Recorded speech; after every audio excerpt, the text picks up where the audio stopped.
দিনমজুর শ্রমিকের অসহায়ভাবে দিন কাটছে প্রতিটা সময়। বর্তমানে হৃদরোগে আক্রান্ত হয়ে রয়েছেন তিনি। আজ উদয়পুর পশ্চিম খিলপাড়া নানুয়া দিঘির পার ৫ নম্বর ওয়ার্ডের বাসিন্দা আলমগীর সরকারের করুণ কাহিনী চিত্র তুলে ধরা হয়েছে। এক সময়ে দিনমজুর আজ আলমগীর হোসেন আমাদের সংবাদ প্রতিনিধিকে জানান, একটা সময় রিকশা চালিয়ে সংসার প্রতিপালন করেছেন। বর্তমানে ২ সন্তান ও স্ত্রীকে নিয়ে সংসার চালানো খুবই কষ্টকর।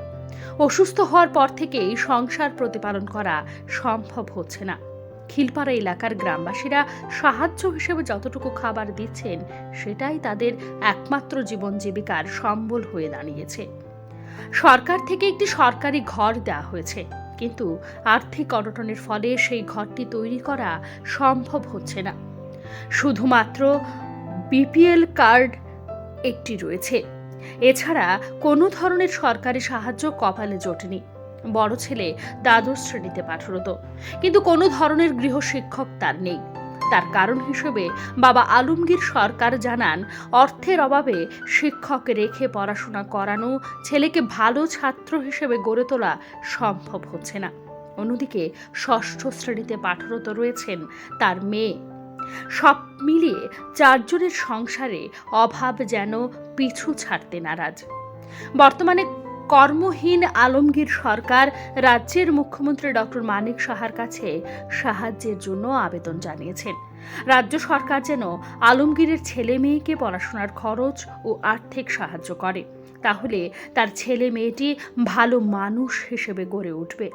বর্তমানে চোখের জল ও একটি আর্থিক অনটন তার পরিবারে ঘন কালো মেঘের ছায়া হিসেবে ঘিরে ধরেছে, যা খুবই করুণাদায়ক হয়ে উঠেছে বর্তমান সমাজের জন্য।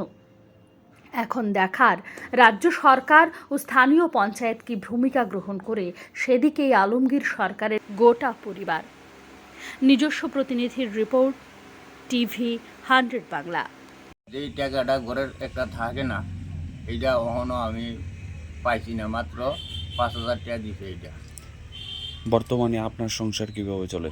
আমার সংসারটা বড় কষ্টে চলতে আছে। এই জন্য হাওলাত খুঁজা কোনো রকম দিন কাটাইতে আসি।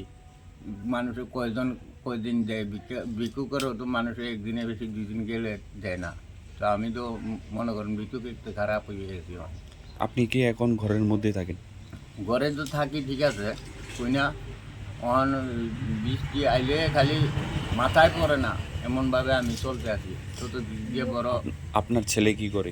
আমার ছেলে 12-এ পড়াই, ঠিক আছে, পড়াই যে ওই যদি প্রাইভেট না পড়ে, ওখানকার দিনে কি লেখাপড়ার কোনো দাম আছে না। ছেলের নাম?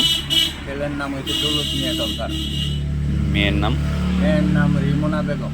আপনার স্ত্রীর নাম? সাগরিকা বিগবি। আপনার ছেলে মেয়ে কোন স্কুলে পড়াশোনা করে? খিলপাড়া স্কুলে।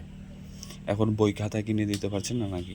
বই খাতা কিনতে পারতে আসি না, প্রাইভেটে দিতে পারছি না। লোকের ছেলেরা যাইয়া প্রাইভেটে পড়ে, ছেলে তো যাইতে পারে না। আমারে কইতে আসে, আমি কিচ্ছু কইতাম পারতে আসি না, কী করবো। ছেলেও কোনো রকম মানুষের কাছে তোহাই তাইয়া খাইতে আসে, এমনভাবে ভিক্ষুকের মতো। যাতে মুখ্যমন্ত্রীর কাছে আমি একটা আবেদন রাখলাম যে আমার যাতে সামনের দিকে আমার একটা চলবার একটা রাস্তা করে দেয়, সাহায্য সহায়তা করে। আমার তো পিছনে কেউ নাই, আমার কোনো ভাইও নাই, বেড়াদর নাই, কিচ্ছু নাই। আমি একজন একা হয়ে গেছি, এখন নিরুপায় হইয়া গেছি। আমার মাটিও নাই, পার নিচে মাটিও নাই, উপরে আকাশ ছাড়া আর কিচ্ছু নাই। আমি কিচ্ছু দেখি না, রাস্তা ছাড়া রাস্তা গিয়ে হাসলে কি আর পেট ভরা যায়? এই পেটের ক্ষুধায় এখন আমি পথে ঘুরতে আসি, এমন অবস্থায় গাছ চলে আসি। আপনারা যদি দয়া করলেন, না করলে তো আর কি করলাম। আমার তো যেহেতু মাথা পিতা মরিয়া গেছে, তুলে আর দুনিয়া তার আপনারা ছাড়া অনেক আর কেউ নাই।